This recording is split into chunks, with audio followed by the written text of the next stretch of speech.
ঈদের ছুটি টানা 10 দিন। এই বন্ধে টাস্কফোর্স গঠন করে তদারকির মাধ্যমে চট্টগ্রাম বন্দরে আমদানি রপ্তানি স্বাভাবিক রাখার চেষ্টা করেছে কর্তৃপক্ষ, কিন্তু কোনো সুফল মেলেনি। কর্তৃপক্ষ বলছে পণ্য খালাস ও জাহাজীকরণের গতি মন্থরই ছিল। আর ব্যবসায়ীরা বলছেন অনেক দিনের রীতিতে হঠাৎ পরিবর্তন আনা যাচ্ছে না। বর্তমানে বন্দরের বহির্নোঙর ও জেটিতে মোট 130টি জাহাজ রয়েছে। এর মধ্যে 61টি জাহাজে পণ্য ওঠানামার কাজ চলছে। বান্ডেল থাকলে প্রতি সেনমানিতে টাকা বাঁচবে। বিকাশ সেনমানি বান্ডেল কিনে জিতুন প্রতি লেনদেনে। এ নিয়ে বিস্তারিত জানাতে চট্টগ্রাম থেকে আমাদের সাথে যোগ দিচ্ছেন সহকর্মী আব্দুল্লাহ রাকিব। রাকিব, আমরা প্রতিবেদনে যেমনটি দেখছিলাম, তো এত চেষ্টার পরেও বন্দরে পণ্য খালাস এবং জাহাজীকরণে গতি ফেরানো সম্ভব হচ্ছে না।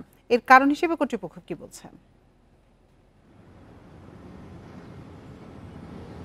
কর্তৃপক্ষ আসলে একটি বিশেষ টাস্ক ফোর্স গঠন করেছে এই পণ্যের যে জট তৈরি হচ্ছে চট্টগ্রাম বন্দরে ঈদকে ঘিরে, কিন্তু সেটি করা হলো আসলে সেটি সুফল মিলছে না। মূলত যে কারণটি সুফল না মেলার পেছনে রয়েছে সেটি হচ্ছে যে বন্দর খোলা থাকলেও বন্দরের সাথে পণ্য ডেলিভারি সংক্রান্ত যে অন্যান্য যে প্রতিষ্ঠানগুলো আছে, বিশেষ করে আমদানিকারক প্রতিষ্ঠান বন্ধ রয়েছে, যারা ডেলিভারি করবে অর্থাৎ পরিবহনের সাথে যুক্ত তারাও আসলে নেই মাঠে। এছাড়া হচ্ছে যে যারা পণ্য খালাস প্রক্রিয়ার সাথে যুক্ত অর্থাৎ সিএনএফ এজেন্টসের অর্থাৎ আমদানিকারকের প্রতিনিধি, তারাও আসলে এখন ছুটিতে আছেন।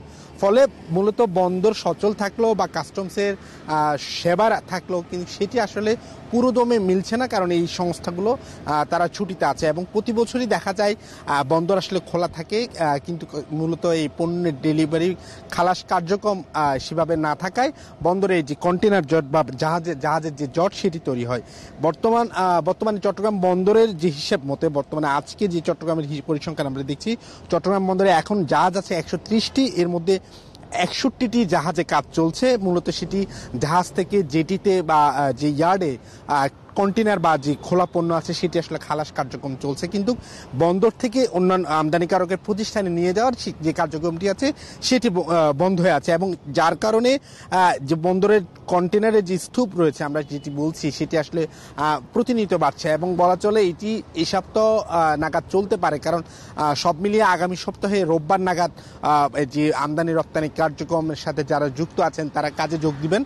ফলে এই সপ্তাহ পুরো সপ্তাহ জুড়ে যে পণ্যের জট সেটি থাকবে চট্টগ্রামের বন্দরের ইয়ার্ডগুলোতে। তবে বন্দর কর্তৃপক্ষ বলছে তারা যে টাস্কফোর্স গঠন করেছে, তারা অন্যান্য যে প্রতিষ্ঠানগুলো আছে তাদেরকে জরুরি ভিত্তিতে যদি কারো পণ্য খালাসের কার্যক্রম প্রয়োজন হয় তারা সেটি বলছেন, তাদেরকে তাগাদা দিচ্ছেন। সেক্ষেত্রে আসলে সে আমদানিকারক প্রতিষ্ঠানগুলো যদি না আসে সেক্ষেত্রে আসলে বন্দরেরও কিছু করার থাকে না।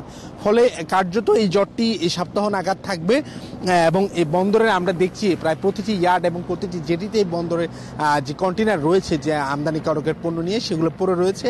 এখন পর্যন্ত যে তথ্য আমাদের রয়েছে চট্টগ্রাম বন্দর কর্তৃপক্ষ বলছে যে পণ্য খালাস বন্দর সচল আছে, কিন্তু কন্টেনারের জট প্রতিনিয়তই বাড়ছে। চট্টগ্রাম বন্দর থেকে জানাচ্ছিলেন সহকর্মী আব্দুল্লাহ রাকিব।